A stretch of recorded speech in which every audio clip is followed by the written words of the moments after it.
Hello दोस्तों। आज हम लोग हिंदी की पाठ्य योजना का तृतीय लेसन देखेंगे। पाठ्य योजना, इसमें सबसे पहले आपको विद्यालय का नाम लिखना होता है। जैसे इसमें लिखा है कासू साकेत स्नातकोत्तर महाविद्यालय अयोध्या। इसके बाद आपको क्लास बनाना होता है, मतलब एक चार्ट बनाना होता है। उसके अंतर्गत दिनांक, कक्षा, वर्ग, विषय, क्लास, अवधि।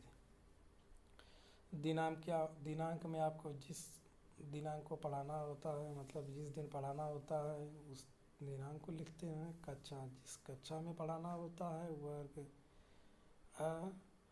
विषय हिंदी व्याकरण।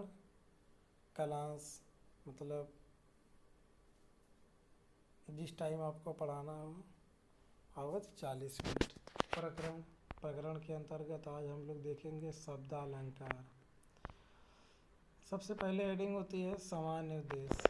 सामान्य उद्देश्य के अंतर्गत छात्रों में हिंदी व्याकरण के प्रति रुचि जागृत करना, छात्रों को रस, छंद, अलंकार का ज्ञान कराना, छात्रों को शब्दों के स्वरूप, शुद्ध वर्तनी, वाक्य रचना तथा विराम चिन्हों के सही प्रयोग का ज्ञान कराना, छात्रों को कहावतों, सूक्तियों का ज्ञान कराना, व्याकरण के नियमों का ज्ञान करा के उनके प्रयोग करने की क्षमता को बढ़ाना, छात्रों को हिंदी भाषा समझने योग्य बनाना, हिंदी वर्णों की उत्पत्ति एवं शब्दों के विभिन्न रूपों से परिचित कराना, छात्रों को हिंदी भाषा के ध्वनि तत्वों और उनके उच्चारण से अवगत कराना।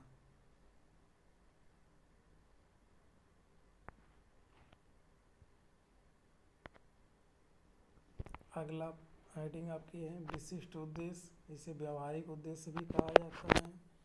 इसके अंतर्गत पहला पॉइंट आपका है ज्ञानात्मक उद्देश्य।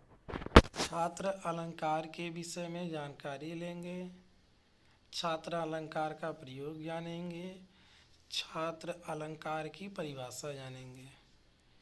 इसके बाद अगली हेडिंग है भावात्मक उद्देश्य। छात्र अलंकार को व्यक्त कर लेगा, छात्र अलंकार युक्त भाषा का प्रयोग करना सीखेगा, छात्रों में व्याकरण की जानकारी होगी, छात्र शब्दालंकार और अर्थालंकार में भेद जानेंगे। इसके बाद अगली हेडिंग है कौशलात्मक उद्देश्य।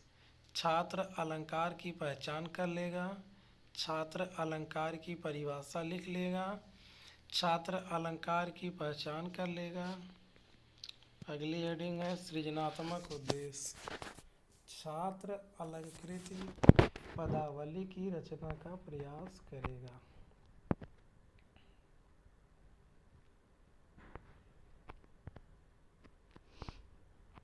इसके बाद अगली हेडिंग होती है पूर्व ज्ञान।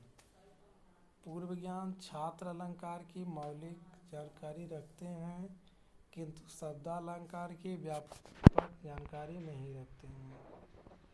अगली हेडिंग है प्रस्तावना। प्रस्तावना में आपको दो कॉलम बनाना होता है, एक छात्राध्यापक क्रिया और दूसरी छात्र क्रिया। प्रस्तावना प्रश्न में पहला प्रश्न आपको ऐसे पूछना है जो बच्चे जानकारी रखते हैं, यानी पूर्व ज्ञान से संबंधित प्रश्न होता है। जैसे पहला प्रश्न है काव्य की शोभा बढ़ाने वाले को क्या कहते हैं? बच्चे बताएंगे अलंकार। अगला प्रश्न हम पूछेंगे अलंकार कितने प्रकार का होता है? तो बच्चे बताएंगे 2 प्रकार का, शब्दालंकार और अर्थालंकार। तो फिर हम पूर्व ज्ञान से इससे संबंधित प्रश्न पूछते हैं। तीसरा शब्दालंकार के कौन कौन से भेद हैं?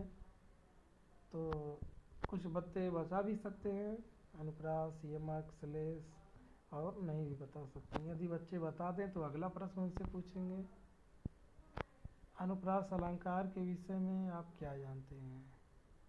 तो बच्चे नहीं बता पाएंगे, यही समस्यात्मक हो जाएगी। उसके बाद आपको उद्देश्य वर्णन करना है। बच्चों आज हम अलंकार के विषय में, जिसके अंतर्गत शब्दालंकार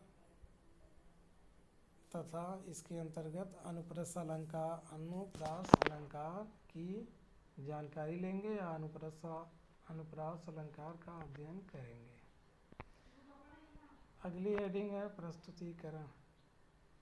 छात्राध्यापक श्याम पटकारी के द्वारा छात्रों को अलंकार के रूपों की पहचान कराएगा और छात्र सावधानीपूर्वक सुनेंगे और आपको इस प्रकार से अपनी कॉपी में और पढ़ाते वक्त बच्चों के सामने सम्मुख श्यामपट पर ऐसे आपको चार्ट बनाना पड़ेगा, जिससे आप लिखेंगे। पहला अलंकार अनुप्रास अलंकार, जहाँ पर दो वर्णों की एक से अधिक बार आवृत्ति होती है वहाँ अनुप्रास अलंकार होता है।